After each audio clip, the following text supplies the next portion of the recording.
Hi, I'm Neil and welcome to the Crosscast.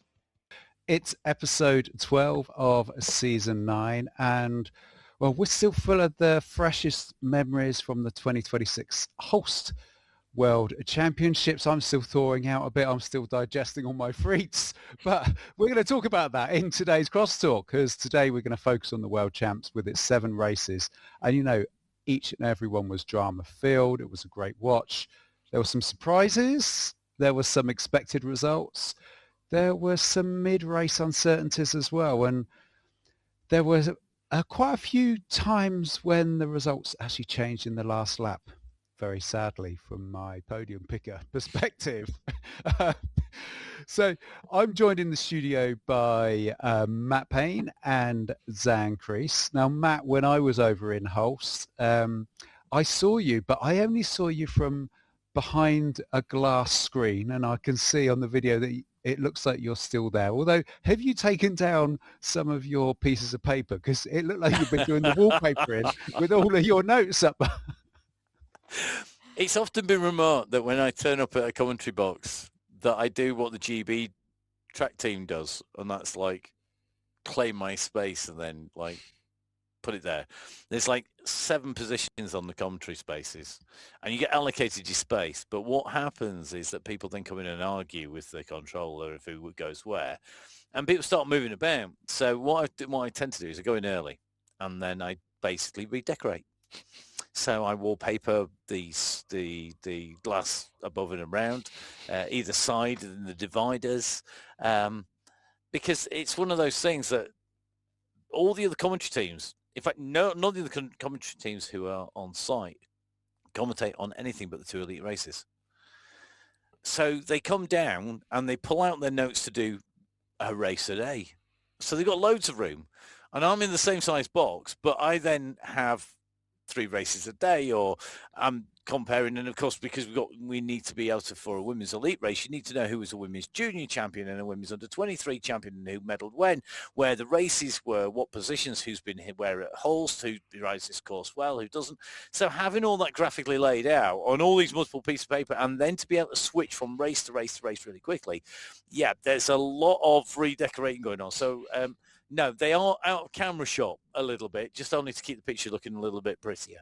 But yeah, I did take them all down. They all come back with me. They're all confidential. And they'll go and they're stored somewhere generally. And I never look at I look at them the following year and try and remember what I actually did for notes on the way through.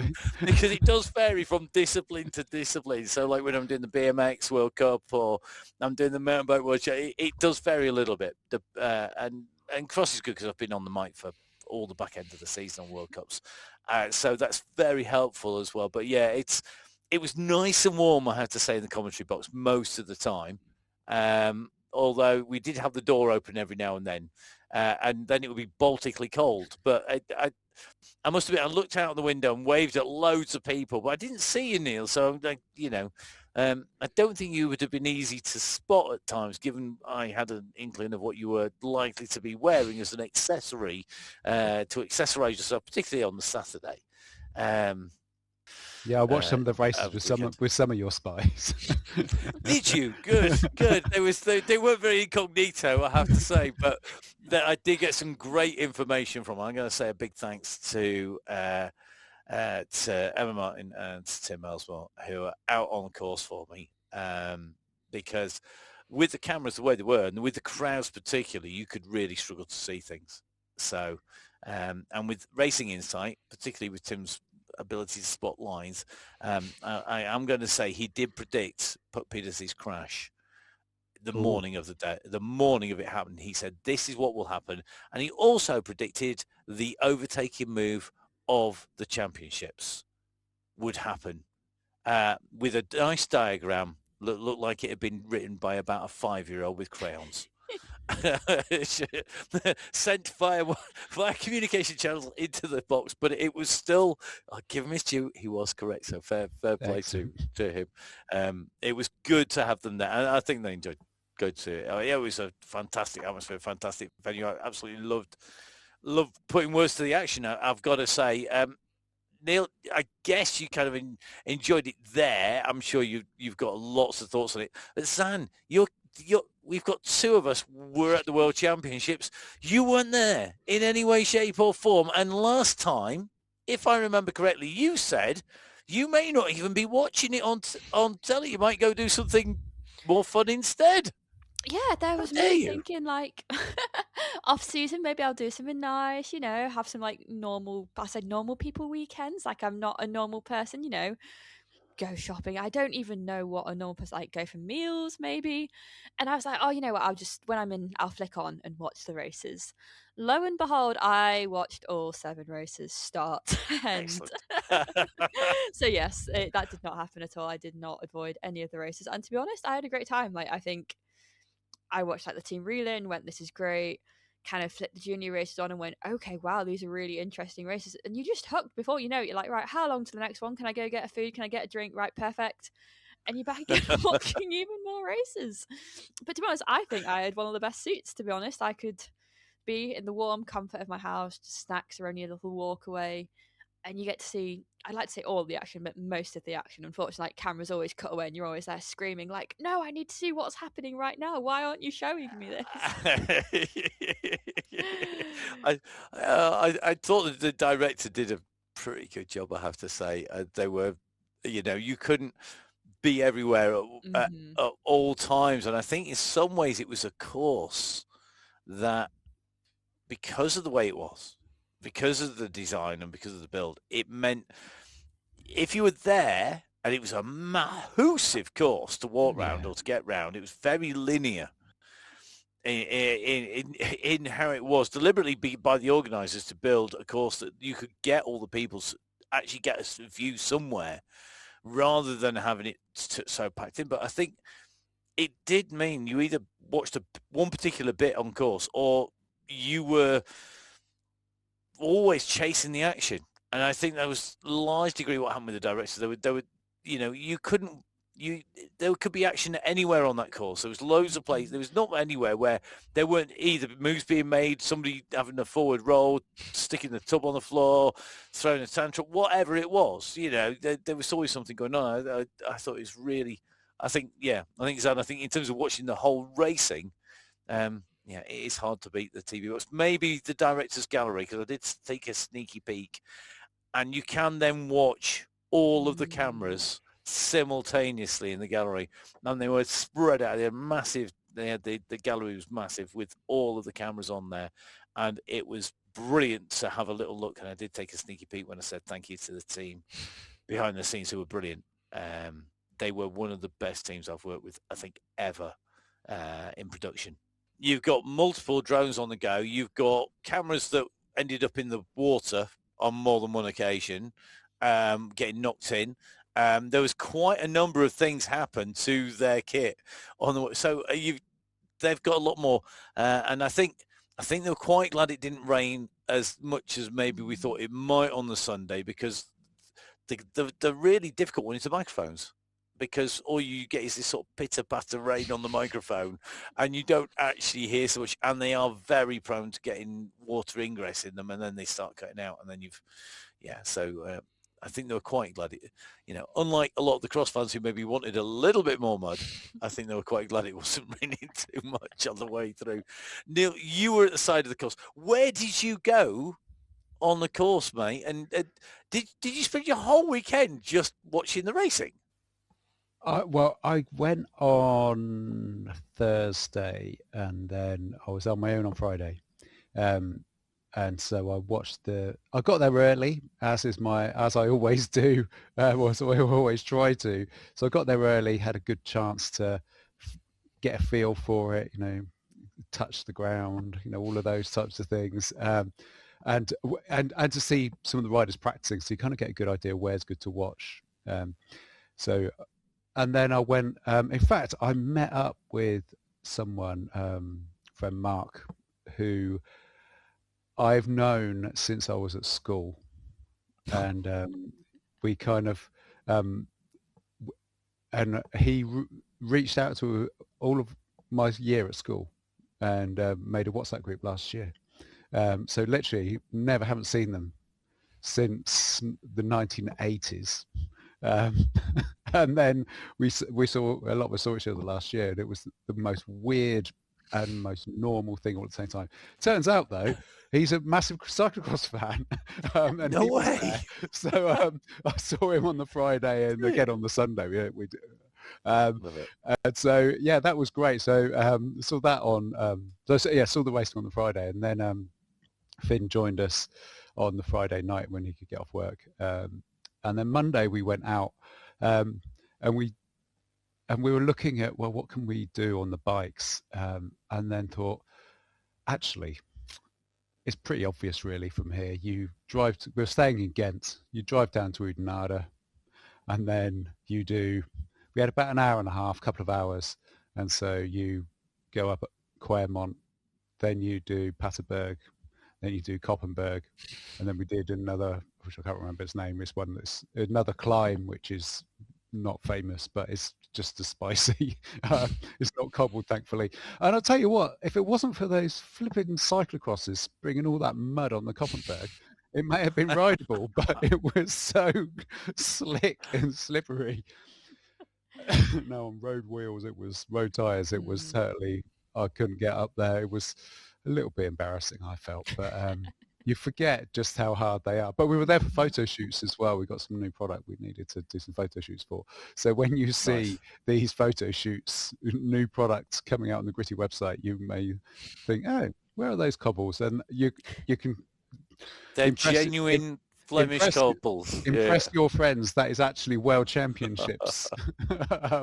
That's World Champs weekend on genuine cobbles. So yeah, we had a great time seeing the whole thing. But yeah, it was depending on the race, you kind of need to stay put, or you can wander around. I saw quite a few of the races with parents of the people in the race.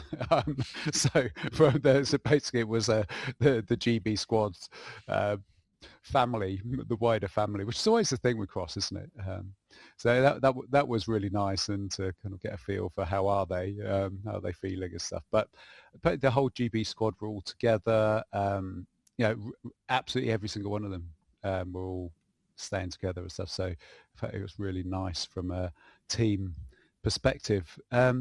So I mean, in terms of where to watch, we're in a few different places, some of them on the top, some of them on the bottom, some of them in the middle, but actually I think where we were on the Sunday was right next to that amazing person on those jet water thing that was on the so we were right next to them. Jet person, yeah.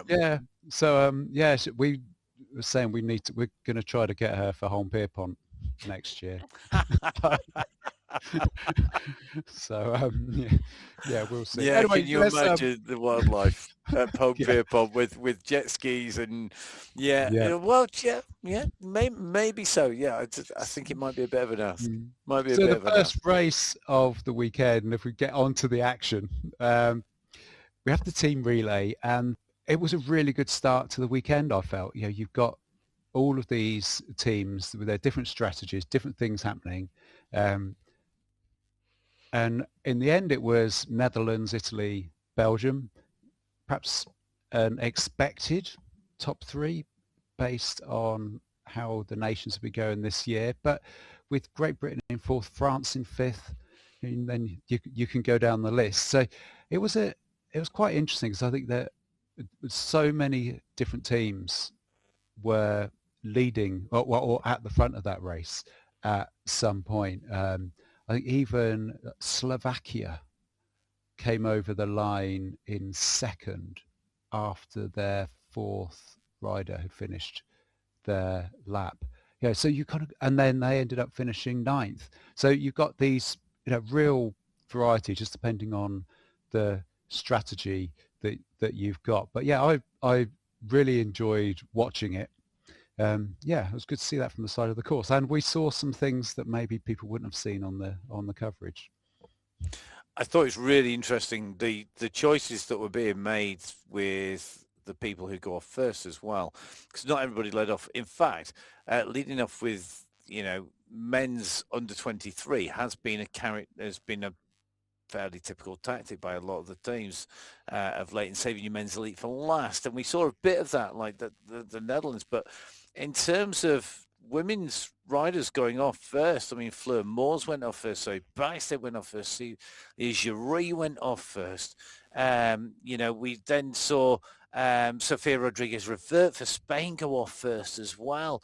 And it wasn't maybe as predictable who went off first. I mean, Millie Nielsen, the women's under 23 for Denmark, again, another rider. So a real mix-up in the tactics, I thought, and that really, like you say, really changed it up.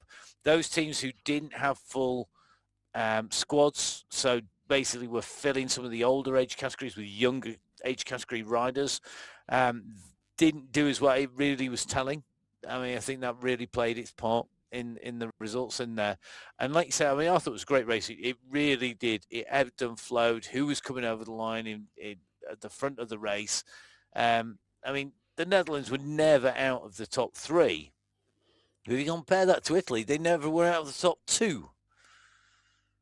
You know, you'd think, well, and looking back at it, kind of there was a bit of a trend started in the team relay for Italy that continued through the racing. I really, you just thought it's maybe we're going to see some changes here. Maybe we're going to see things being a little bit different. There's some great rides in there. I thought Gus van den Eyden put in a storming ride. He put in a really good ride. The other rider that was absolutely flying, Oscar Amy's time around that lap, he did a 7:14. Cam Mason did a 7:17. Amy on a one-lap wonder, boom, and that was like, okay, that says a lot. And you look at people's lap times and you think, well, okay, who's quick? I mean, don't get me wrong, Thibaut de Grosse is 7:09 for the lap. You kind of went, ooh, ouch. But then you look at Martin Gros-Lambert, he was 7:20. He's not that far off the mark, but Amy was a 7:14. You think, it's good. I mean, yeah. You were watching rather than talking about it. Mm-hmm. I think, and you're watching globally the whole race from TV. Did it come across well? I feel like people don't believe me. Like, genuinely, I thought this was one of the best races to watch of the weekend, because the race starts and you've only had one rider out and the time gaps look big. It's like, oh, the Netherlands are gone, but you've got 1 out of 6 riders and anything can happen. And as you've been saying, depending on which rider you sent off first, second, third or fourth, it all changes. And you kind of know, you sat there going, oh my gosh, they've got a huge gap, but you all know it's going to depend on that last lap. Like, until you get to that last lap, you really don't know how people are going to finish. And I think what you're saying about Oscar Amy is interesting, and Cam Mason, because when Cam Mason went out, it looked like he was going out when a lot of the women were going out, and he was coming from quite far back, so he was having to move up through the field. And you saw Oscar Amy, I think it was Niels van der Poot from Belgium at that time, who was moving up. Van der Poot went past, and you just watched Oscar Amy latch to that wheel and hold it. Yes. And it just made it was like, give me that wheel now. It was the fact he held it. Yeah. And really was good, wasn't it? I mean, it's smart riding. Mm-hmm. Yeah, and you saw him absolutely, Niels van der Poot came past like an express train to start off with, and you thought, oh, he's going to get right, and then he didn't. It just didn't happen, and just the changes. It was really incredible how that played out. I thought Sarah Casasola did a good job, but probably one of the rides was Shirin van Anrooij's. She took the Netherlands from 3rd to 1st, and it wasn't in amongst some sort of, just any other riders. I thought she put in a good ride in there. But again, she was up against riders, who are maybe juniors, and they still came at her. She did put so much time in. I think that's the thing with the one lap, isn't it? It's so... Just because people can do a good race doesn't mean they can do a good lap. Yeah. Because can you race for 50 minutes, but can you? It's almost a completely different discipline, because when you're racing 50 minutes, you're almost controlling your effort. You're managing it a little bit. This one lap really is one lap all out. If you're in a straight, you are probably doing everything you can in that straight, which actually means you'll get into the technical sections a little bit more with less in the tank at that point, and that's where you're more likely to make a mistake. And to be honest, to say that, I don't think we saw that many in the race, but it did make it even more exciting because you knew everything was on the line. These riders were giving everything for just that 6-7 minutes all out. Yeah. And then you get that speed differential, particularly after the exchanges. Cam Mason, honestly, he looked like he was fired out of a cannon when he did this exchange. We were there for that. Yeah. And boy, he was sort of like doing like dog agility around the on cones or something. But it wasn't cones; it was riders from other teams. The speed differential, particularly off the start, he went really quick. So yeah, he made up a lot of places, good, which was good to see.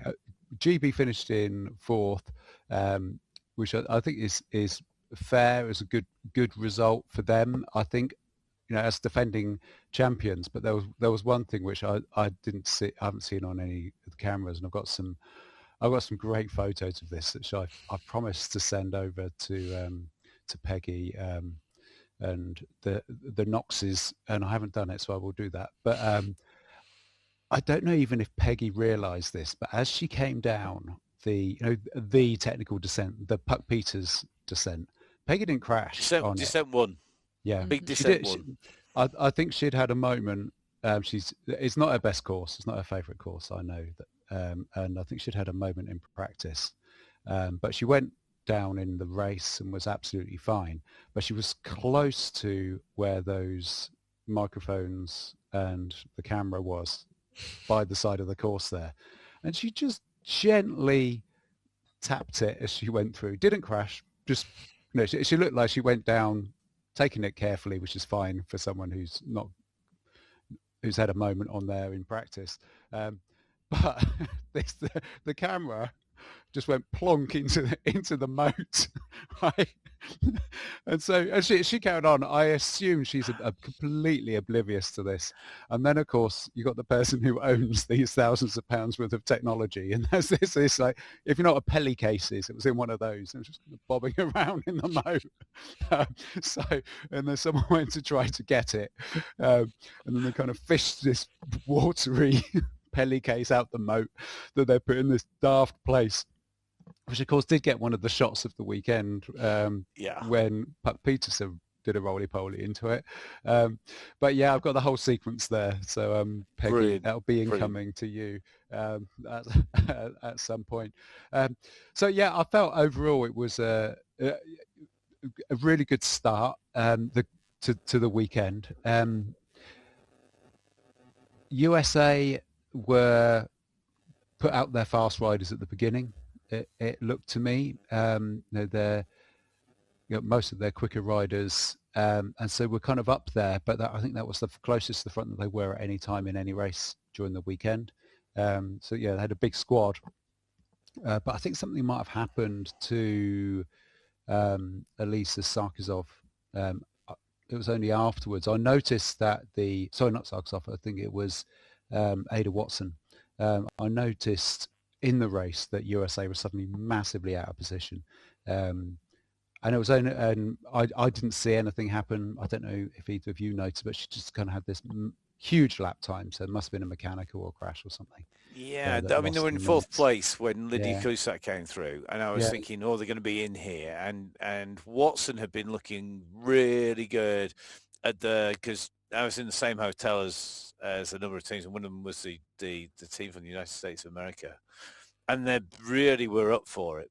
They were really, really up for the race, and kind of then it all went really kind of squirrely there, and you can see it in the time, as they've all done like 7-8 minutes, and then you got this 11, and Watson was much better than that, but I don't know whether she came down because she then I'm pretty sure she didn't then ride her race, so I think she came down. There were a number of riders came down in the racing and had incidents, and I mean we talk about that. I mean, you can Isis Versluis of the Netherlands ran into the back wheel going up the climb on the second ascent, the second big ascent. She ran into the back of Sarah Casasola, flipped halfway down the banking, and actually broke her hand.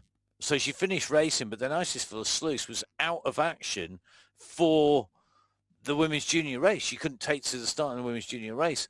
And I mean, on a weekend where we saw the Belgium camp having riders being ill that weekend, and there was a number of people really badly down with some kind of bug in the Belgian camp. We also then seen a number of riders not taken to the start on the Sunday because of the attrition that happened. You cannot say people were not giving it everything, because they were in that team relay all the way through. You just got to, I think it's one of the best races. I absolutely love it. I think it should just be, if you don't have one as part of your league, championships, whatever, get one. Put one in, because the atmosphere is brilliant. And even at afterwards, the talk over when I got back to the hotel, that you heard all the mechanics and the teams, they were buzzing. They were buzzing more in that after that race than any other. It was brilliant. Yeah. So let's go back to, I'll go out for our little rides afterwards. This is what I did. Eat some more fruits, go back to your hotel, have a decent sleep, ready for the next day where things kick off in the other competitions. So we're going to go through each of these. Oh, we can go through each of these one by one. Obviously, after the first day, I was leading. I was equal yes, first. Come on, Neil, get it out of the way. Yes. Podium picker on day one. Yeah, Netherlands. The smug message from Neil in the commentary box was just like, thanks, Neil.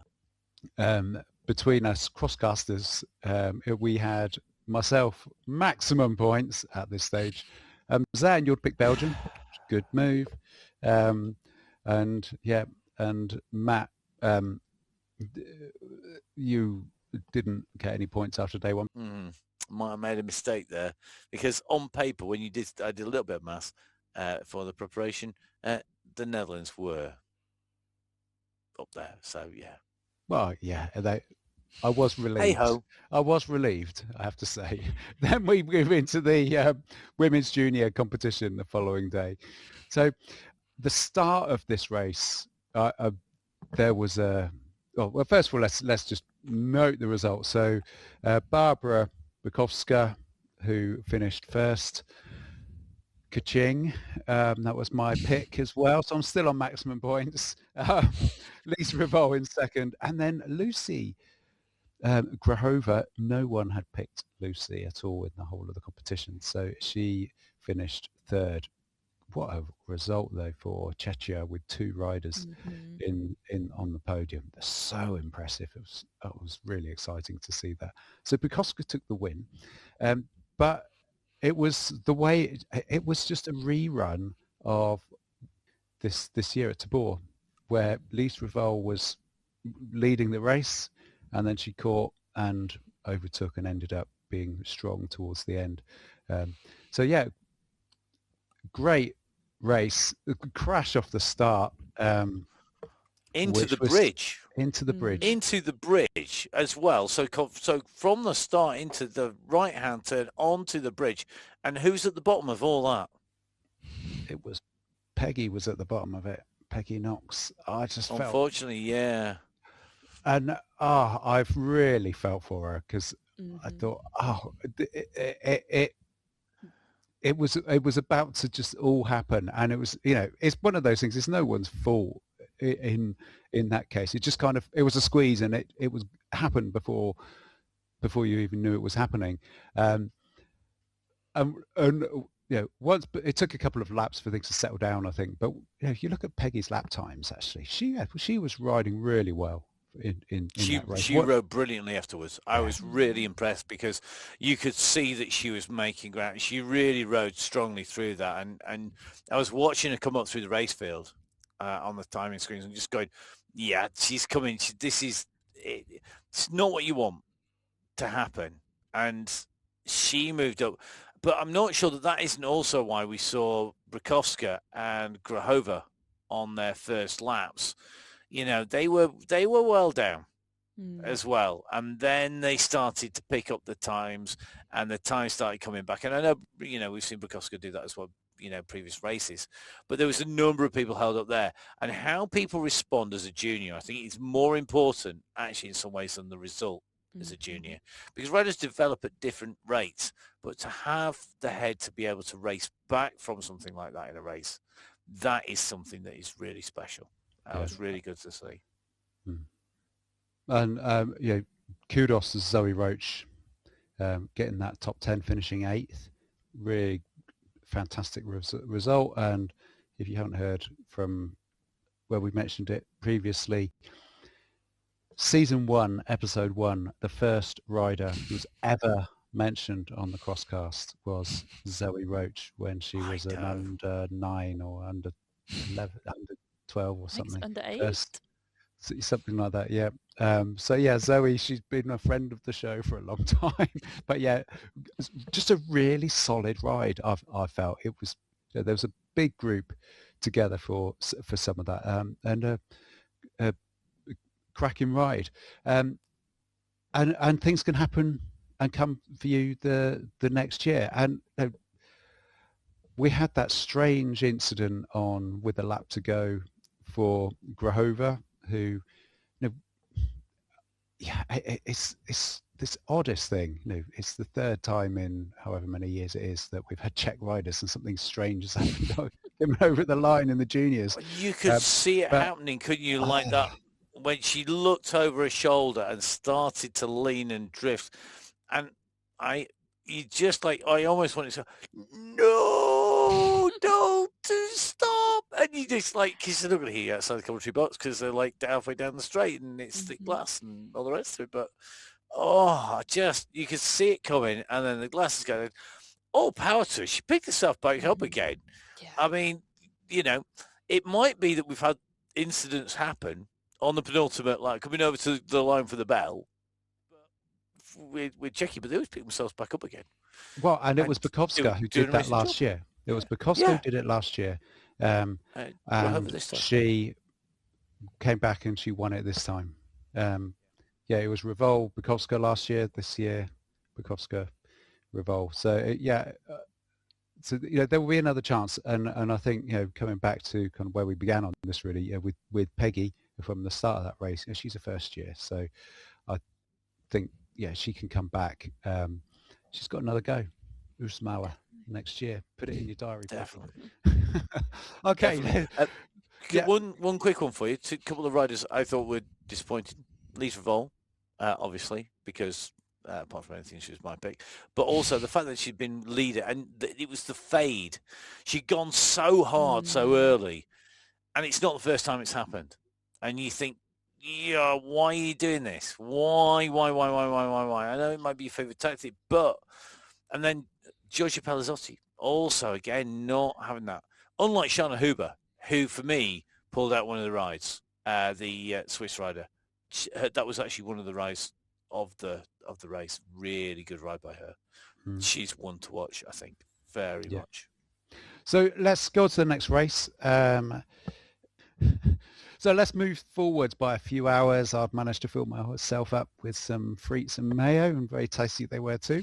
And then we moved on to the under 23 men's race. So this time I picked Sparfo, who actually finished second after leading for such a long time. And then someone who was a big surprise, I say that because no one picked them, and Aaron Dox looked as surprised as anyone when he came over the line to take the title.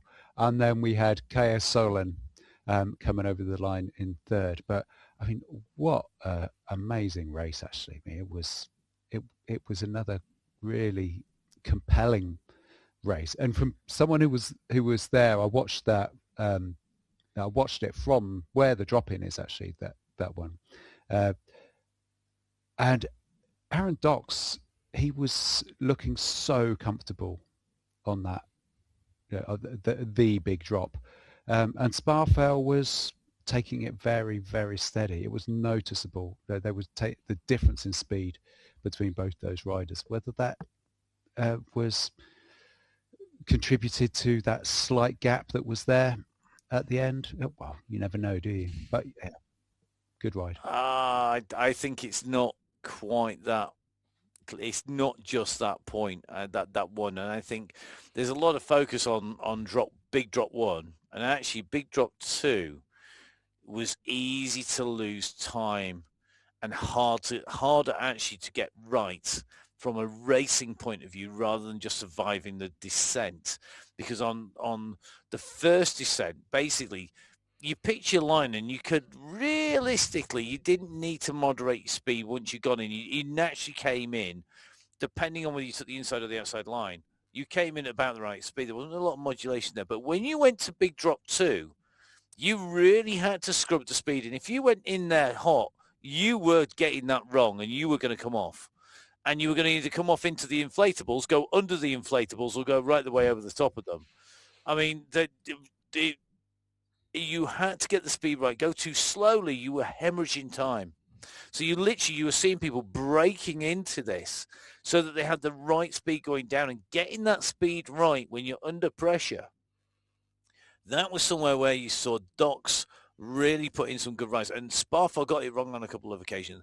Kaya Solon was going down there well. He was really interesting down there. But we saw crashes. We saw people coming down on that.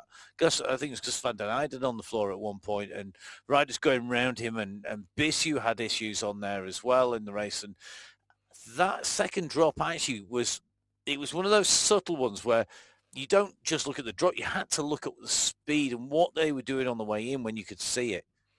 And then when you came off that and into that VIP area, that was, I don't know if you made it into that area at all, Neil, on the team relay day, but I did the walk around the course on there on a few occasions. That was the soggiest, stickiest, gloopiest, nastiest, awfulest field I have walked around for ages. It felt like your shoes were sticking to the floor. You know, like if you've ever been into a dodgy nightclub and your shoes stick to the floor. It was definitely like one of those. I know I've been to some dodgy places, but this was like that. It was like, you could almost hear that. It was yuck. Honestly, it was, and you just thought, this is only going to get worse. And it did. And yet through there, Doc's had that power. You know, he's a great road rider. He's been so good on the road. He's absolutely dominated he's super strong, and he could put that power down. And he did that, and he was the most surprised. He is the only rider I had to apologise for the whole weekend when asked in interview what he thought.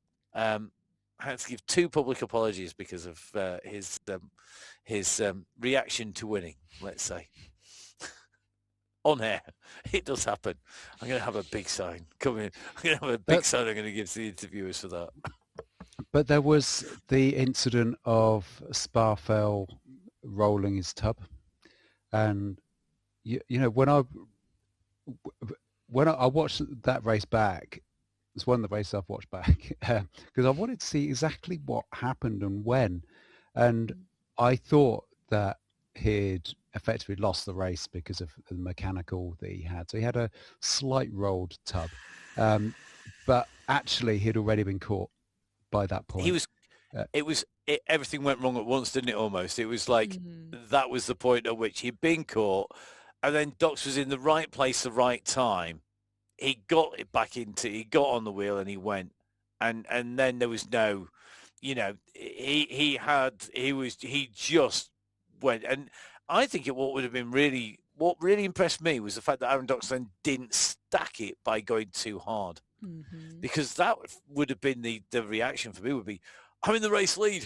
Oh, wow, let's go. And then you stack it because you don't want to lose it because you're in a position. I mean, he never thought that was going to be his. Never in a month of Blue Sundays he thought that. When he got up that morning in the team hotel, you know, if you'd have said to him, you're going to come away with a podium, he'd have been a very happy bunny. Never mind taking away the win. I was like, you know, just mind blown. Just not, I mean, so Sam, it was one of those. It was great. Yeah. So Dan, you must have rolled tubs at some point in the past. It's horrible, isn't it? But what do you think? I mean, he managed to put it back on again and rode half a lap on it. So, interestingly, I've only rolled one tub in my entire life, and I'd like to say, not to be cocky, that is like a testament to my ability to glue tubs, but but yeah, it's interesting. I have seen before riders be able to roll them back on.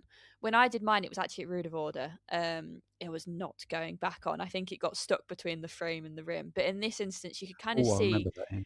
it had kind of come off, but like you could see why. Obviously, at the point when it had rolled off, you know it's not going to sit nicely on the rim, and you want to be getting rid of that as like quickly as possible. And also, then it's the caution you need to take, because you know you take a corner too aggressively, that's just going to pop straight back off. And I think he was just a guy trying to do everything, because like to him, he's just seen that rainbow jersey pretty much fall out of his reach. Like it was just here, and now all of a sudden it's kind of disappeared. And like my heart does bleed to him, but like that is cyclocross. This is part of the sport. It's why we love it. It's also why it can be a right pain sometimes. Yeah. And then the other thing I was going to ask you is, have you ever heard of this strange rule about not chucking your bike at one end of the pits and then running all the way along it? Yeah, I mean, I can't lie. I saw him do that and I was like, well, he should be disqualified, because there Yeah. is a rule somewhere in the regs. I can't remember the exact, but it's like you can only take either so many steps, or your mechanics, or your bike where you leave it and where you pick it up can only be so far apart. So yeah, I did see that and I was like, oh, I know that it's really hard. And like, he's obviously exhausted. He's done a huge run to the pits and he wants to get rid of that bike, but for the sake of running like 15 more meters with that bike, run the 15 more meters. Like, it's harsh, but it's the world champs, and they do need to enforce it. Right next to the commissaire. Yeah. Right next to the commissaire. The commissaire literally had to run past her and then go, oh, look, there's a commissaire. Will you hold my bike for me whilst I run the rest of the... It was... I have to say there was a few interesting things that the Italian team at the team relay interviews afterwards, that some of which made it on air and some didn't. And I'm not sure that part of that lack of being cool, calm and collected didn't come also then from as a result of the team relay. And there's some aftermath from that kicking about maybe on the Italian camp. I don't know.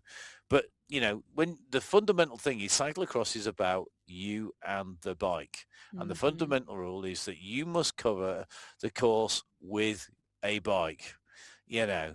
And you just saw it and you just went, that's going to be a disqualification. Yeah. I mean, I didn't quite put it like that in the commentary. It was the commissaires will be looking at that one, and the panel, and this will be one of those decisions that they have to take, i.e. you're going to get DQ, Sunshine, but I'm not going to say that in case you're not. Yeah, but there was no question. That's a DQ, definitely. Yeah. But what I was impressed, to be honest, that they did it so quickly in the race. Both the DQs, and maybe we'll go on to the next race where there was another one.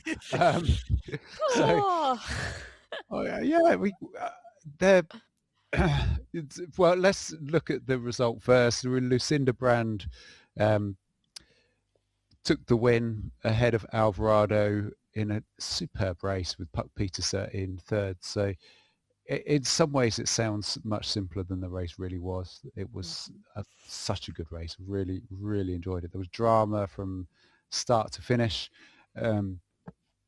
Yolanda Neff was well up there, empowered by mine and Finn's Yolanda Neff necklaces that we were wearing. We had some they just tell me, were they actually table tennis balls they were 50 millimeter polystyrene balls. I thought they were polystyrene. Yeah, and we pushed, or Finn did, as we were driving there, making all of these little fragments completely statically adhesive. So the car is now covered inside with these bits of polystyrene. They'll be there for nice. Tell you. Love it. So she was empowered, Yolanda Neff, and Amandine Foucault had a lot of support. It was quite fun because the two of them were racing each other, and we were next to some of the, French fans, so they had a huge Amandine Foucault head on, like, face thing, and we were there dressed up as Yolanda Neff's necklace, and we were both cheering them both on from the side of the course at the same point when they were racing each other. It was real fun. So Puck Peterser crashed again. She did that. She did it with everybody else at Zonhoven, but she's got not having a good time on these technical bits. I thought she was really hurt actually to begin with. I've not seen any aftermath from it, but I thought she was going to drop out. Pleased that she managed to keep going and end up, of course, getting that podium. I think it was really incredible how fast the front three pulled away. That for me was actually quite a surprise in the way that the three leaders left everybody very, very quickly. It wasn't last lap stuff. It was, we had three and then we had the other race. We had two races in one from relatively early on, far earlier than I was expecting, certainly. And then for Puck to make that mistake, Tim had actually went up there for me in the morning and had actually been onto the bottom of that course and had got his hands, done the, got his hands and his fingers in the soil and everything, and had alert. And he'd actually said that morning, it's really starting to break away, and at the very bottom, it's almost like braking bumps. Oh, yeah. So the back wheel, as it's locking up, is ripping and then bouncing on the way down. So it's not like front wheel brake bumps. Back wheel is skipping and then locking, and you're starting to get almost washboard effect on there. So it's them bouncing riders out, and that's what you saw with Puck. She bounced out of the back wheel, started bouncing. That then knocked her offline. That then put her into what would become, and the quote, I'll give you the quote, that is a real front wheel catcher that's developing. That will get somebody by the time we get to the last race. Yeah. And it did. And she did well to get back up off that. Well, there's a camera shot of the year there, obviously, with her going upside down into the camera. The same camera, basically, or the same camera position that we saw Peggy take out on the way down. But she did well to get back up again. And then you got sailing versus Lucinda Brand after that. But, the race behind, Vath kind of was on her own for a lot of it. Then she came back, and then you got Fogarty versus Neff. You got Baxter charging through the race field. And at one point, there was like this whole group coming back together again. And you're thinking, well, this could be any one of 15 riders coming up at this rate. Or, we got like two off the front and then any of this lot could. And in fact, behind there's some riders charging quite hard as well. And, you got a bit further back down through that race field. And actually, there was some really strong riding towards the back end of the race by a number of riders there. And I was like, oh, it really is. As the course has deteriorated, it really has changed how this race goes in, for sure. Zan, was there one moment in that race that you thought Lucinda Brand won that rather than Saline and kind of gave it away? Oh,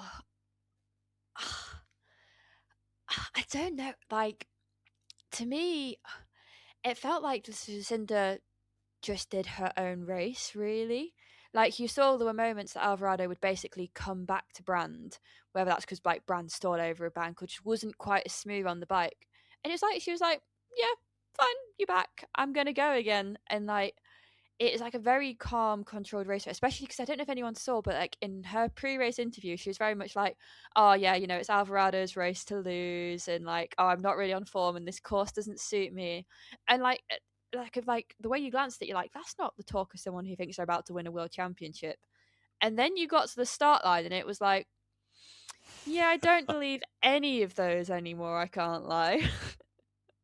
When you saw her out on course practice, and she put in a lot of course practice out there, the Thursday, the Friday, into the Saturday, she was putting in lots, and she was fast. She was super, super fast out there, and she was smiling and waving.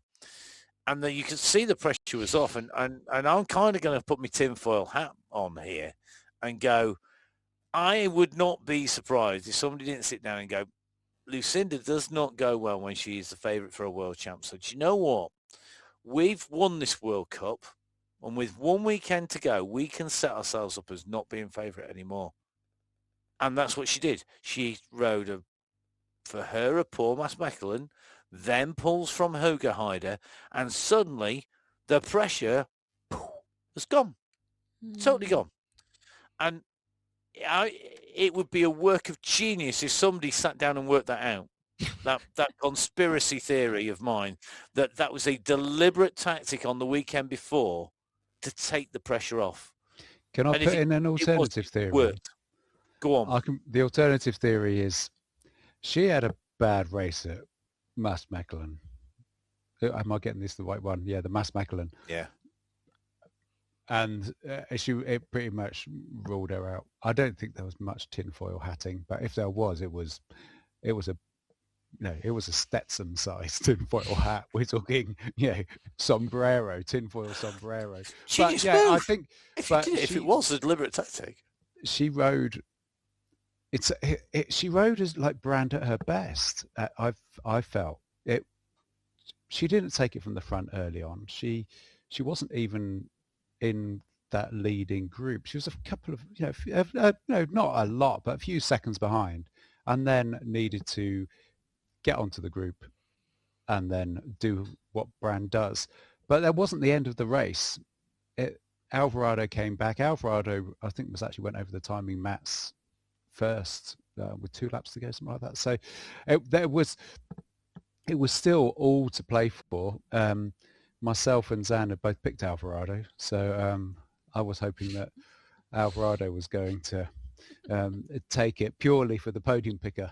But yeah, I was still delighted seeing Brand, and it was. I think absolutely everybody there was on the venue were like, "This is justice." This is this is what we want. Everyone felt good about this result. Everyone in the commentary box felt good. Everybody in that commentary box was really, really happy. From the French commentary teams to the Belgian to the Netherlands, everybody. Didn't care if it wasn't their rider. Yeah, well, Belgium had no one else to shout for by that point, did they? Because one of their riders wasn't able to start, unfortunately. The other one wasn't allowed to finish. Yeah. So Norbert Ribeyrolles, we have to mention Norbert Ribeyrolles' EastEnders moment. Yeah, you obviously don't want to advocate for that. We don't want to have people physically pushing, touching riders in races. Now, you can very much understand heat at the moment, especially in that moment where they were very close to the podium. In their eyes, they were fighting for a medal at World. You can see why the emotions are running high. Is it excusable? No. Do I think disqualifying her was the right call? Yes. But it's a very harsh one. And I think throughout the season, I've seen, at the front level of the field, even where I'm racing, probably even further down, riders are quite aggressive. You saw the move from Manon Bakker earlier in the race on Fukune, where she pretty much took a barrier. There were some very, very close instances throughout. There's Inge van der Heijden and Schreiber earlier in the year at one of the World Cups. These riders are getting close, and there are incidents. And the problem is, a lot of the time I just go, it's well, no one got hurt, it's fine. And then we end up with more of them. And I say, emotions are just high. So, I almost feel we do need to be almost harsh with these to get rid of them. But then it's trying to make the line of, when is it fine? When is it not fine? How about you, Matt? What are your thoughts on the incident? I thought Semenova took a move on the inside that was justifiable, and I've seen Marion Ribeyrolles do that self-same move on more than one occasion, and probably do it more forcefully than we saw from Semenova. They both came down from the angle. Only those two riders will know whether it was because Semenova didn't make the corner or because Norbert Ribeyrolles didn't make the corner, because nobody else will be able to see that and know who was leaning on who at what point. I think I'm all for shoulders, elbows, maybe the occasional head lean. The moment you lift your hand off the handlebars, the moment you take your feet off, the moment you start getting physical, forget it. And unfortunately, there are riders out there who have a reputation, and whether or not Marinoba Ribeiro is or not, she's now been branded with the communique, which is breaking Article 5.6.004.18, an act of violence amongst riders. That's the wording of the communique. And you can't do that. It's real simple. No, I think she's lucky just to get away with disqualification, if I'm brutally honest, at a World Championship. I would be, I was quite astounded that that's all it was. Because I think that's, like you say, Zan, I'm with you to a large degree. You've got to stamp this out straight away. You can't have this being the norm, in any way, shape or form. You're an example to everybody at that World Championships. Bringing the sport into disrepute, take your pick, whatever you want. There's a whole load of stuff that you just think, no. Heat at the moment, Rubin's racing, yes. Shoulder to shoulder going into a corner, yes. Take your hands off the handlebars? No, forget it. That's a line from somebody who is not the nicest person to race against. I think that's over the line and some, for sure. I felt sorry for Zemanova, I have to say, in that whole thing as it came out. The fact that we then had that Marinoba Ribeiro failed to stop for the commissaire when she was told to stop, that she then kept on riding disobeying commissaire's instructions, refused to stop, and then sat down on the bank and the realization hit. That's kind of like, maybe it's karmic justice, who knows? Yeah. So on that note, we had a end of day one.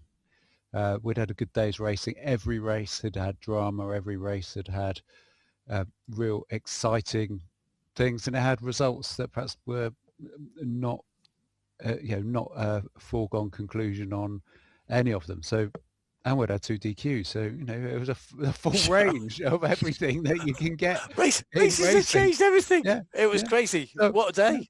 Let's cover the podium picker for the day, surely. Okay, day one. Where are we at with day one? Okay, day one and day two. Come on. Yeah, so day one. Well, I had 2 wins and 2 seconds in my podium picker. So I was feeling that we hadn't humiliated ourselves at that point. Zan had, so yeah, we'd had, well, maybe we could do it a different way. So up until that point, we'd had 6 picks and 5 of my picks had been on the podium. Zan had 6 picks as well, obviously, and 5 of hers had been on the podium. And Matt, you'd had yours, and 3 of yours have been on the podium. So overall, and yeah, you'd had France, Haverdings and Foucault were your others. But I've had some absolutely shocking picks at that point. There's I'll be honest. Hello, my name's Matt. I picked some shocking riders who didn't perform on that day. No, but go on, you were. Come on, David Haverdings. He's won everything, and then he doesn't even get in the top 5. Now, be careful what you say. Zan picks David Haverdings as well. I know. Zan, you were rubbish picking that. What were you doing? Well, at least me. Up until this point, we did have the person that picked Switzerland for the team and Yolanda Neff for every other category. So Yolanda Neff's biggest fan. That'll be my favourite entry, just about. And up until this point, it had 0 Yolanda points. Neff's biggest fan. Yeah. And as you can imagine, if they'd put Yolanda Neff for everything on the Sunday, they're unlikely to get any points on the Sunday, are they? Okay, let's move on to day 2. So both Zan and I picked Grigolini and for the men's junior race. This was, I was so invested in this. I wasn't when they started the race, but by the time we'd got to the last lap, I was thinking, yes, this is going to be fine. And then it was just crazy. That last lap, let's talk about the result. We had Heron taking the win, Grigolini in second, and Guillaume Lejeune in third. Last lap crashes, though, for Grigolini down that slippy, airbagged descent. Big descent it was a big crash down descent 2, yeah. Big crash. And then, then got himself back on. But yeah, it's you're looking at you're looking here at the symptoms, Neil. You're not looking at the cause, I think. You're looking at the symptoms. I think he'd have won it if he'd have stayed on his bike. But why did he crash? He didn't lose that race because he crashed. He lost that race because he went too hard too soon. He did the Italian-French tactic that we seem to see repeated, going out early and then being so on the limit that you lose it and you stack it, because he was absolutely on the limit at that point. I think there's also he was being brought back. I think there's also an element of when you're in that position, you go, if I don't crash, I'll win this bike race. And lo and behold, you crash. Yeah. Well, Heron was quicker than him on laps 3, 4, and 5. Okay, lap 5 is the final lap is no surprise. But yeah, Heron was riding faster. Yeah, Grigolini was gassed. He was on his limit, and you could see that. For me, you could kind of see that happening with the time splits and the way that the riders behind were coming. Another lap, and Guillaume Lejeune would have gone past him. Noval Suarez of Spain would have gone past him, and probably Son Lepin would have gone past him. Maybe even Son Brunel would have gone past him, because I think he was in pieces at that point, and I think he'd gone so hard, so deep. And I get it's a World Championships, but to go so hard and then to lose, it must be absolutely heartbreaking. I really feel for him. I thought he was well composed, to be fair, on the podium and at the end. But as I said, the gap, he'd got over 20 seconds early on after 2 laps, which is, that's Van der Poel territory there, isn't it? You say he was composed on the podium and on the interview, but I get to see a little bit more in the camera thing, and I got I just kind of wanted to go say, oh mate, look, don't worry about it, because for this he then did another interview in his home language where they asked him the same questions basically that they've asked in English, so some more questions in English and then repeating all the questions in Italian to him. And when they asked him it in Italian, he totally lost it, and it was just gone. And I think that really brought home to him. And you just want to go, mate, you've just put in an amazing performance. Don't let this put you off, because you did brilliantly to take second. You put in a great race. You took it to them. You showed loads and loads of style. It didn't work out this time, but mate, you're so young. There's going to be loads more. But he totally, I really felt for him. I thought amazed for Delano Heron. He was just like, it was another one of these, what, you mean I won it? kind of moments again. Well, Matt, I wish you were there with me at the side of the race course, because I needed that little talking to after seeing what had happened. If I'd have known, I'd have run out from the box and made my way there. We both needed it, Sam. We both we saw our dream of another win go. Well, at least your rider was somewhere near the front of the race. Yeah. I mean, I could have just said that to you, Neil. At least you had a rider who at least lived up somewhat to expectation, unlike mine, who was bombed out the back of the race at one point. And then, I mean, no, that's a bit harsh, I suppose. He dropped to, at one stage, he dropped to, what was 14th, I think it was. and then pulled himself back up again. No luck, but, I don't think the Italians were having much luck at all in that race. No. Next race, though, we had the Slatanova was doing pretty well in that, and then got overtaken for Bentveld to take, I would go as far as say, a brilliant win, even though I picked Slatanova. A brilliant win from Bentveld, I have to say. I thought it was superb. And Giry, I was surprised to see Giry actually just not look herself. Actually, that's how I felt. I thought she just hasn't got what I would normally expect Giry to come to a race like that with. So yeah, Bentveld, Slatanova, Giry. Where to start on this race? I absolutely love this race. I thought it was brilliant racing right the way through, and some really standout rides by people. I'm going to put it out there now. USA riders: Vida Lopez San Román, Alicia Sarkisov, Lydia Cusack, Catherine Sarkisov wasn't that far back either, inside top 15. I mean, just brilliant ride. They rode really, really strongly throughout the race. It wasn't their race in terms of taking away top positions, but I was really impressed by them. The Moors seemed to be off the gas. Arendine Muller put in a great ride from France in 5th. She really impressed me, but Cherie didn't seem to have it.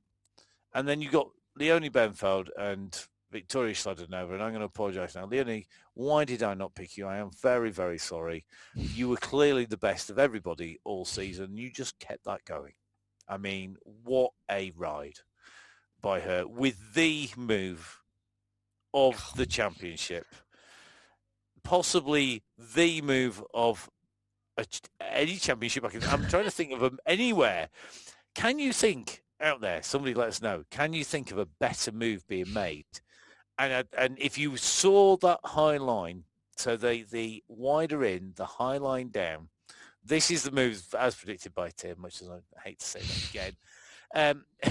But it was that somebody's going to take this on the way through kind of move. This is a really high line. I discounted it as being no one's going to take that. It's not going to happen. She went for it. And she said in an interview, I was either going to do a puck or I was going to be in the race lead at the bottom of this. And you thought, yeah. She thought, it's the World Championships, so I've got to go. I'm going to do it. And she did it. And she pulled it off. Diving in wide, going the high line, over the top. Leonie Bentveld rode a superb race from end to end. And I think also the most popular race winner of the weekend. The entire Netherlands team were stood around the podium as she went up onto that stage. Everybody was there. I'm sure Lucinda Brand was crying when she saw Leonie Bentveld go on the podium. I mean, everybody was there. They were all there. And you just thought, yeah, this is well deserved. I don't think there was anybody out there who didn't think, yes, you deserve that. It was brilliant. I'm not going to say anything about Victoria Sladanova because I know that Neil is going to cover this endlessly. She rode well. She had a good ride, but up until that point, Sladanova was so quick. Second lap, an 8:29, so much faster than everybody else until you get to Bentveld's last lap, where she even kind of went, okay, mic drop, I'll do an 8:28. Yeah.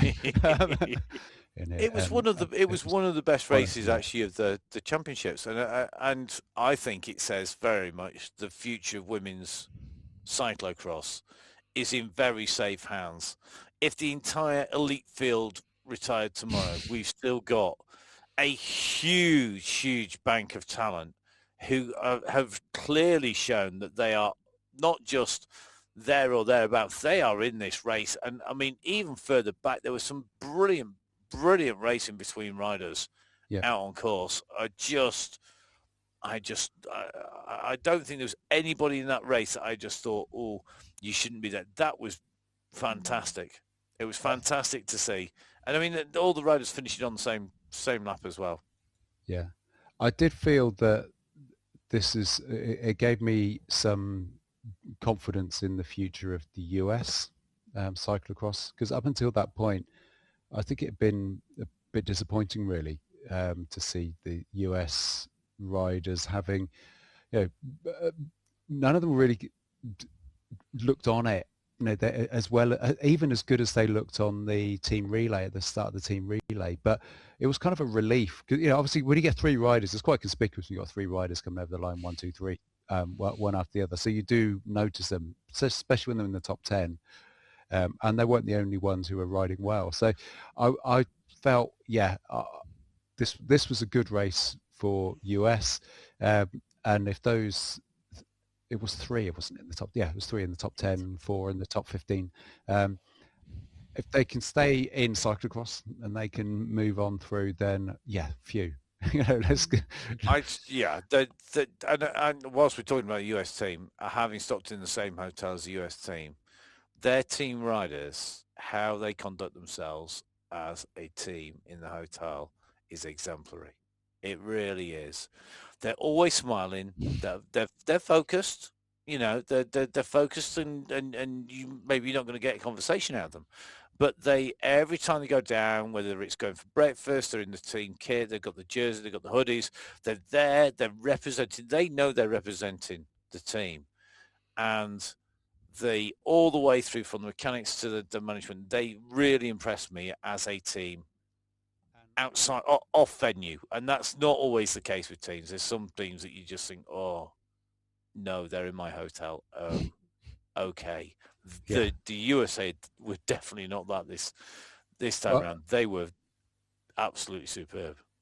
So let's go to the final race of the whole event. There was rain. There was everything you could want in this event. Amazingly, Mathieu van der Poel took his 8th victory, and kudos to the person that brought the 8th birthday balloon that was on the finishing straight. I thought that was such a nice touch. I loved that. That was, what a good thing to have in the background there. Thibaut Del Grosso in second, and Thibaut Nice in third. A superb racing behind Cam Mason. It wasn't his day, but there'll be other world champs for Cam.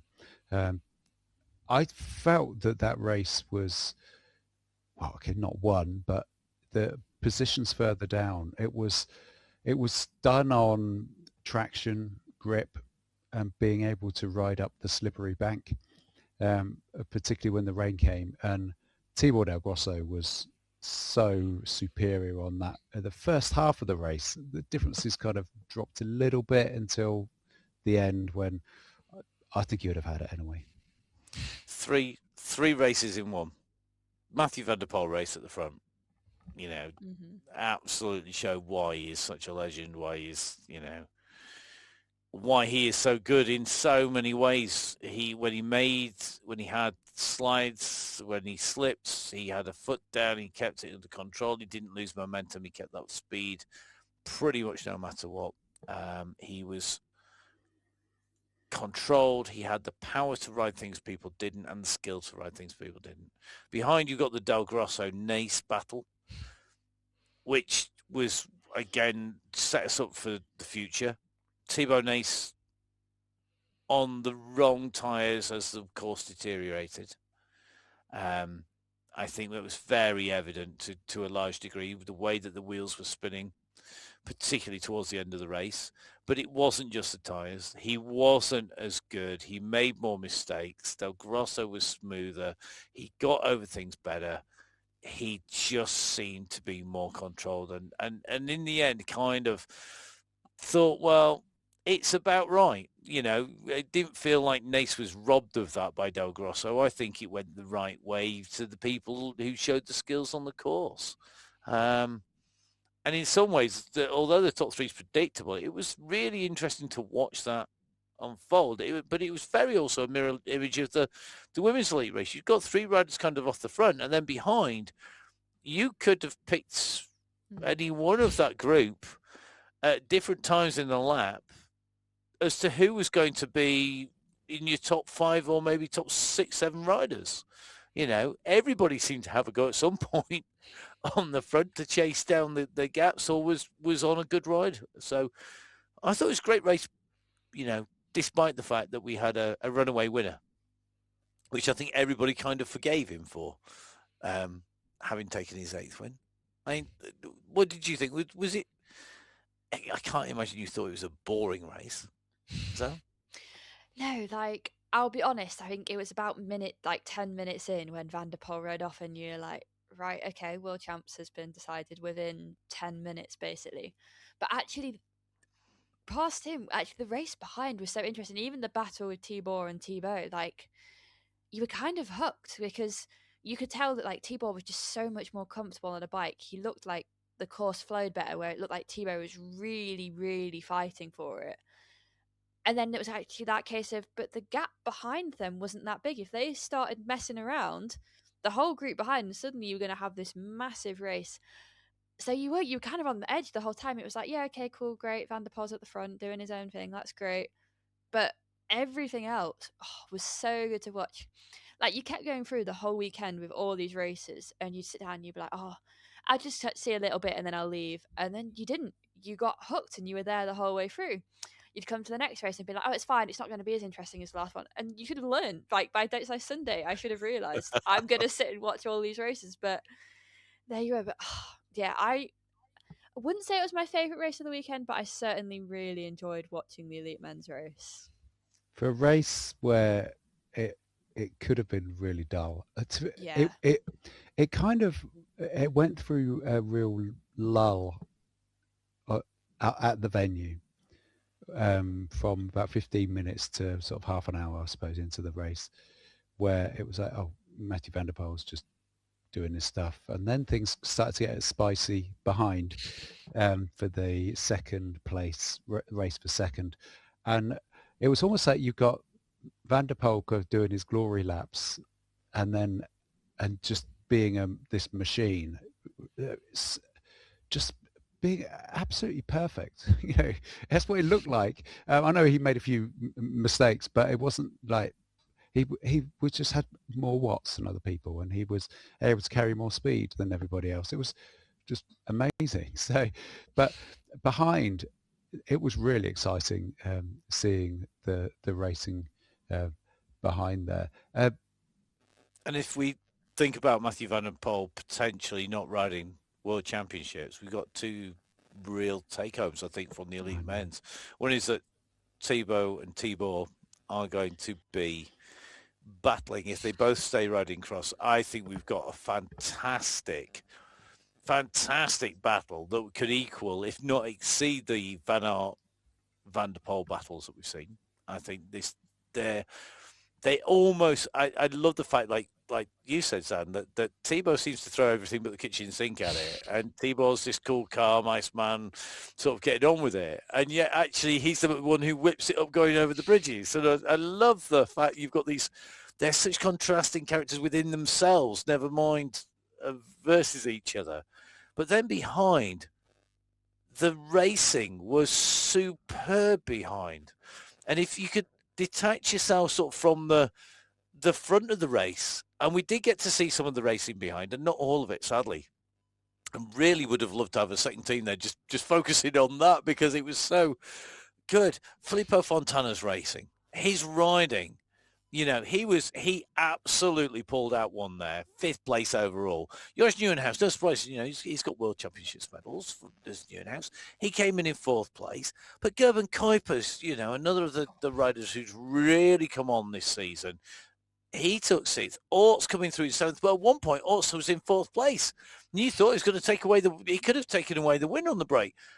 Tunet's hovering there or thereabouts. So was Fontana. Kevin Kuhn had a great start to the race. So did Mace Henriks. And you think, well, they're going to come good again.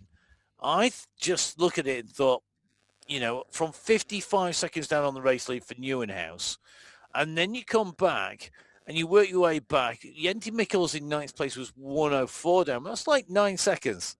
That's not a lot. Where you know, covering those in a world championship on a massive, monstrous course, and you look at the time gaps behind. It wasn't a bad day at the office, I think, for anyone. For me, the only real bad day at the office was for Lars van der Haar getting cramp. But he did get to finish the race because the team had the red towel in the pit waiting because Lucy was in danger of going in. Lucy van der Haar, his wife, was in danger of going into labour that day. And literally, if the team waved the red towel at Lars, he was to come out of the race and go to Lucy, even if it was mid-race. That was the plan, and he didn't have to get the red towel out, thank goodness. But he didn't have the race I think he wanted on the way through. He came over the line, and you could see he was he was 19th at the World Championships, and Lars van der Haar has kept us entertained for years. And he just, he had cramp on the way round. He just didn't have it just wasn't his race. What a way to round out a career.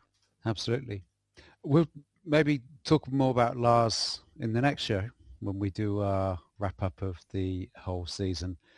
So at the end of it, we have got the one final thing we need to do for the World Championships, which is the result of the podium picker competition. It's absolutely vital. I don't know if you've already worked out who's going to be where on this. Shall I announce it? Shall I announce it to you for the host of the host? We'll do host of the Crosscast first. Well, I'm sat here. Come on. I really, really I don't know what the results are here, but I was sat in that commentary box and I was thinking, I can't remember what Neil picked. Who did Neil pick? Who did Sam pick? Oh no. They picked that person who's like way in front of my pick. I just looked at it and went, I was kind of like, I was loving the weekend and more as the weekend went on of racing, and I was feeling that I was getting worse and worse and worse and worse and worse as it went on. I didn't think I started well in the team, really. I thought I finished, like, maybe the last race was my only race where I thought I had anywhere near a chance. I was like, put me out of my misery. I've got to be somewhere like the very bottom of the deepest well here. Okay, so Matt, out of the three of us, you got full marks for the elite men's race. The only one of us got full marks for that. So you can feel very, very pleased with that one. Thank you very much, Neil. So well done on that. You didn't humiliate yourself. No, there were plenty of people. That makes a change. Plenty of people behind. So I think you can feel you picked some. I think you probably finished ahead of where all of us finished last year after last year's debacle. No, that's a very low bar. That's like being able to bunny hop a lolly stick. Come on. Yeah. But okay, but out of us, let's do our podium. So. First of all, representing full speed event, Matt Payne. So well done, brilliant. Matt. Thank you very much. You've got bronze medal. That's authentic, recorded from trackside. Here we go then. Now, the key is which one of us ended up with the sprint finish between me and Zan. Dum, dum, dum. in second place, winner of the silver medal, representing OCE, USE, Zan Krees. Oh, well done, Zan. You got silver medal at World Championships. Not bad. Nice. So there's no surprise then. I'll feign surprise, shall I? And now, ladies and gentlemen, in first place, winner of the gold medal, representing Gritty, Neil Mansfield.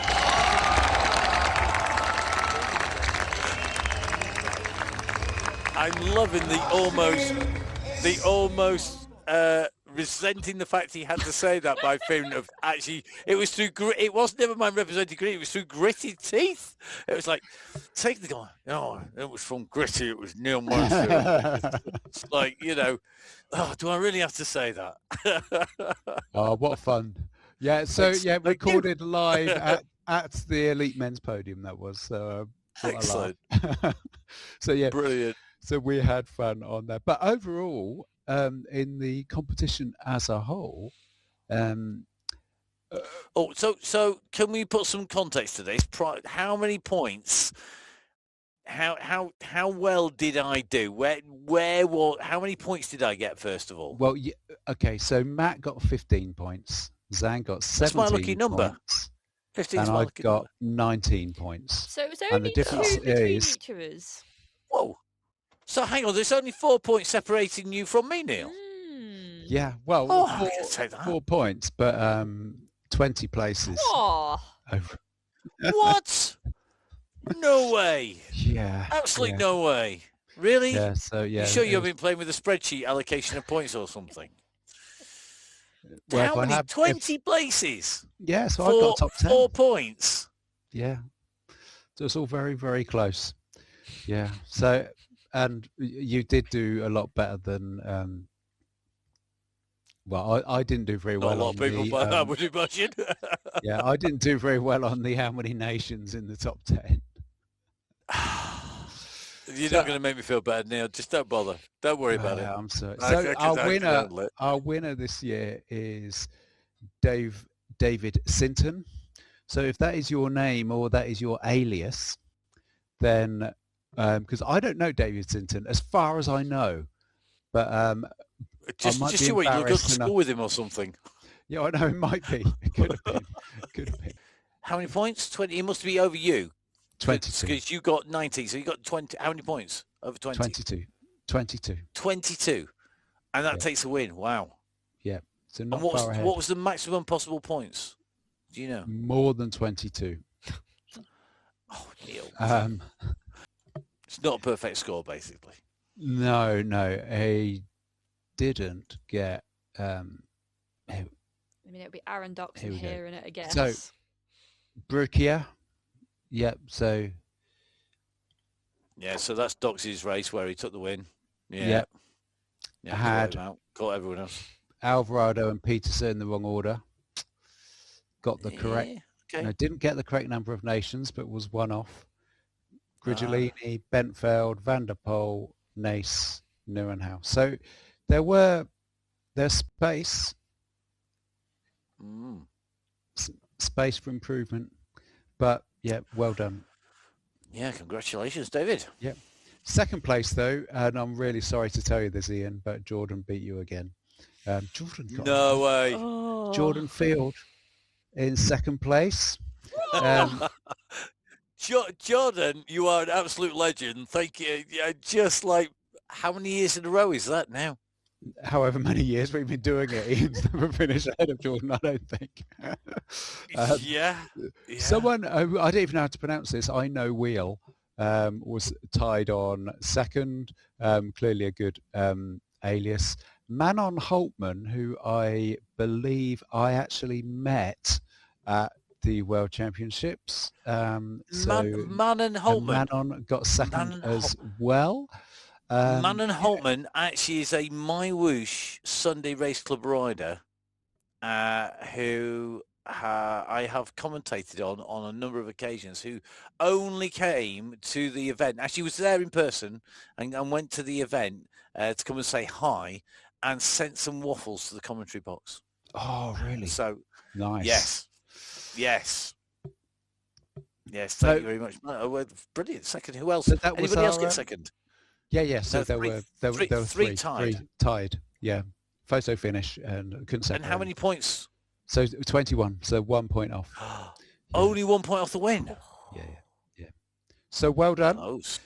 So I think we've had a lot of fun. Now, what I do want to do is just to acknowledge those riders who maybe we've not focused too much on. You know, we had a GB performance. We didn't get any medals this time, which is the first time in a lot of years.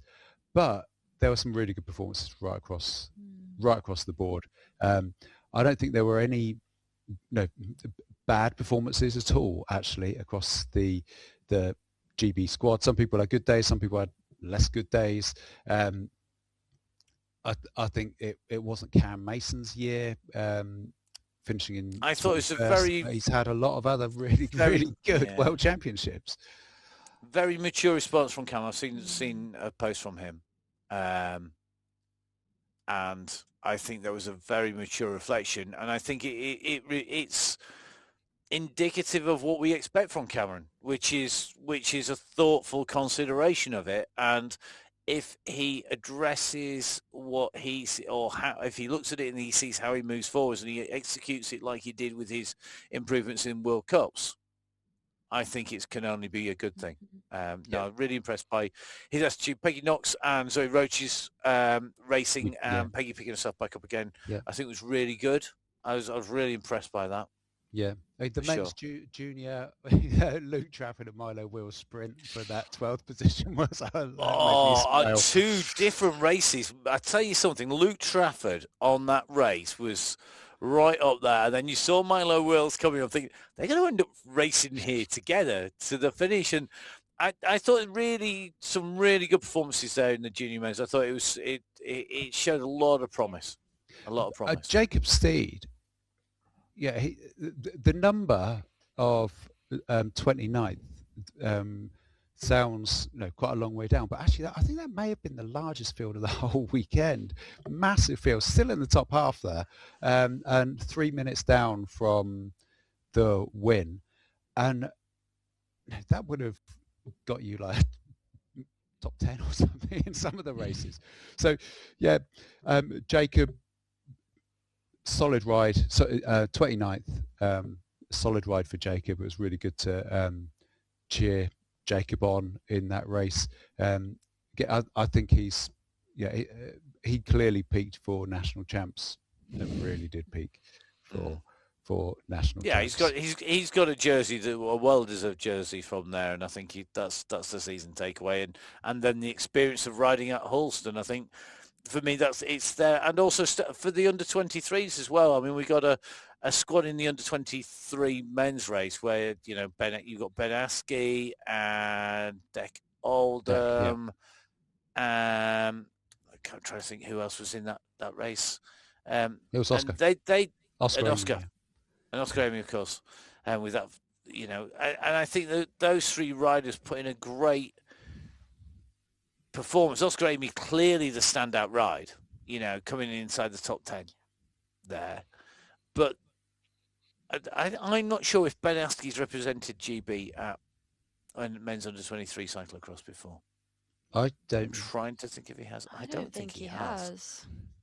And for somebody as talented as Ben, that's quite a shock in some ways, but it shows you he's really sort of focused on his racing. And I just thought it's one of those, having been there, it is a step up from going to a World Cup.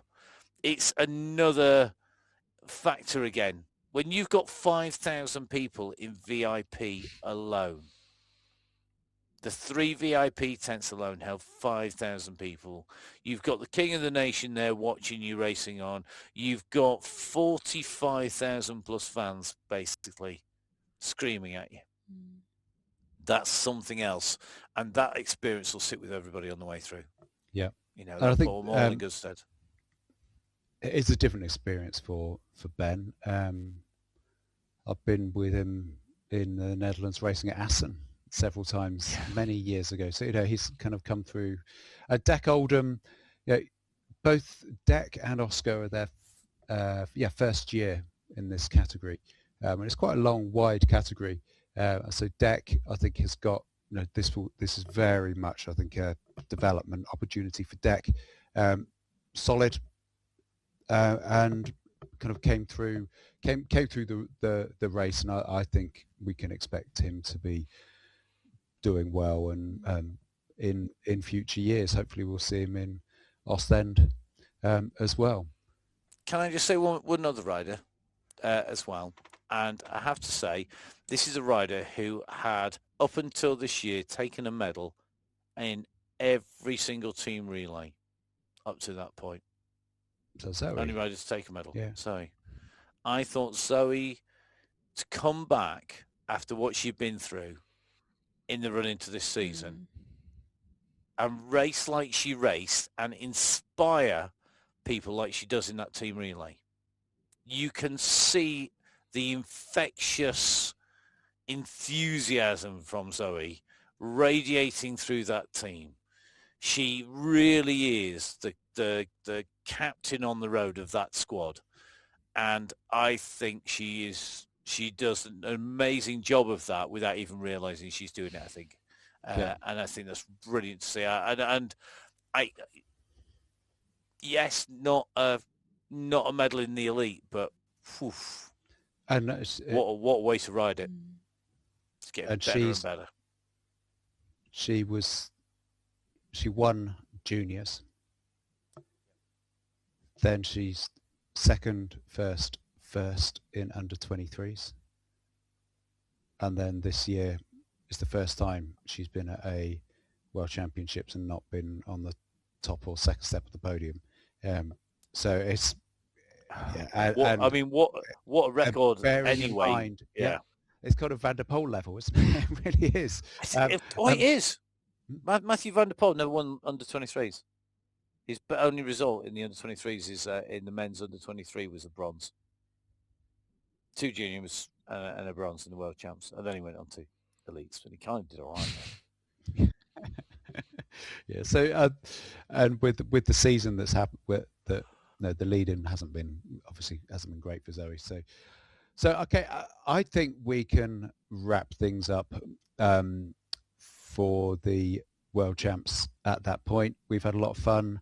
Thanks everyone for joining us with the podium picker. Over the next few weeks, there's plenty more cross to watch. We will be back with the season wrap-up in a couple of weeks' time. Coming up, we've got there's 4 races that I think are televised. We've got Middelkerk, Lille, St Nicholas and Brussels. Zan, I know you've raced some of those before. Do you want to give us what to look for in these races? I know you've done Middelkerk and Lille. Yes, I've done Middelkerk and Lille. As far as I've always done them, they've always been quite dry. So Lille is kind of on one of these, I call them like city beaches. Like it's not a beach, but you have the sand and you have the water, and you may as well be on a beach, like even if it's a river or a pond. And like Lille is one of the interesting ones because the pits themselves are on the beach section, which is very weird because if you actually want to go change bike, you're now having to change bike in a sand pit, which I always find really interesting. I imagine given just how dry these courses typically run, they probably will be some more fast, like furious racing, but that's kind of what we've been treated to all season. So I think we're going to see more interesting races there. Brussels is one, I've never done it yet, but every year I watch it and I go, I need to do this race one year. It always looks like so much fun. It's kind of slippy, it's chaotic, it's quite technical. I really wanted to do it this year, but I've just had to decide to take that rest early. But I think that one to me is always a good one to watch. I think this year is Brussels the end of the X2O series as well. I think normally that's where usually we get the podium, so we normally get a really good, really strong field. So I think that'll be a good one to watch. If I was going to say watch one, that's going to be my pick. Yeah, definitely. If you're wanting to get out there to any of these, just a heads up and a bit of a warning, Lille is not the Lille in France. It's a different one. It's the one in Belgium. It's not the same place. However, Brussels, so you could take a Eurostar to Lille, have a nice time, maybe walk around the Roubaix Velodrome. And then there is also Brussels, though, and you can get the Eurostar to Brussels. So easy one to get to, easily doable without needing to stay over just on the train. And I think we should wrap up our show. We've got another show to come. So thanks everyone for being with us over the World Championships weekend. It was great to see so many of you on course and also so many of you on spectating duties over last weekend. You can find out what we're up to. And And I think you'll better do, because I'm not sure what either of you are up to over the next few weeks. But Zan, if we want to find out where you'll go skiing or whatever you're up to, where can we find out? Well, I love that you managed to hit in one sentence exactly what I'll be doing. But yes, if you want to follow and see what I'm up to throughout the summer for the next few weeks, it's just Zan Crees on pretty much all social media platforms is where you'll be able to find me. Matt, whereabouts are we catching you at the moment? On the bike, getting a pacing. Generally, at the moment, I've got this weekend. I am doing the knobs and faders. I'm behind the scenes for the Snow Bike World Championships coming from Stell, which is a Super G followed by a dual slalom. Emma Martin's going to be on the mic for that as commentator. As the host and lead commentator for that, and I'm doing just some tech work in the background, which is quite nice because it means I've only got one gig this weekend and the weekend after, and maybe the weekend after that and the one after that as well. So quite time, so a bit of bike riding, a lot of admin to do to catch up as well, which I'm really looking forward to doing. So yeah, maybe follow me on Strava and see just how slow I really can go if I try, and how many times I go to a shop called Gatto. It does feature heavily in my bike riding feed, I warn you now. I would say is, rather than following me, what I would say is please tell your friends about the Crosscast. Share it. Make sure that you hit that subscribe button, follow button, whatever your platform you're on. The original, we've been here 9 seasons. I was looking earlier before we came into the show. This is season 9, and this is show number 12, I think, Neil. Am I correct? Or 13, yeah, of season 9, yeah. Of season 9. We've been around for 9 years, and we all love this sport. We all support the sport one way or another. Whether that's full speed events with the sport initiatives, supporting events from World Cups right down to grassroots stuff. Zan, of course, not just racing, but inspiring people to ride. And of course, always a friendly face, helping people at events. And Neil and Gritty, of course. So we're not just there talking about it. We're out there looking after it and doing it one way or another. So please hit that subscribe button, hit the follow button, hit the like button.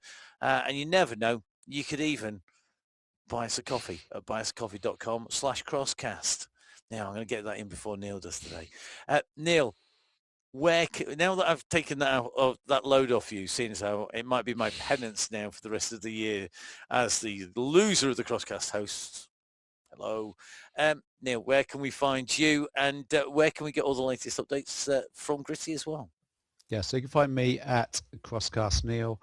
And you can find Gritty at Gritty Kit on Instagram, but you can also pop over to the website. I know the images aren't up yet, but look out for the after World Championships photo shoot that we did for our new zip-offs and a few other bits and pieces. So with that, we got one more show to go. We'll see you next time. Of course, we'll be seeing you on the other side of the tape. Bye.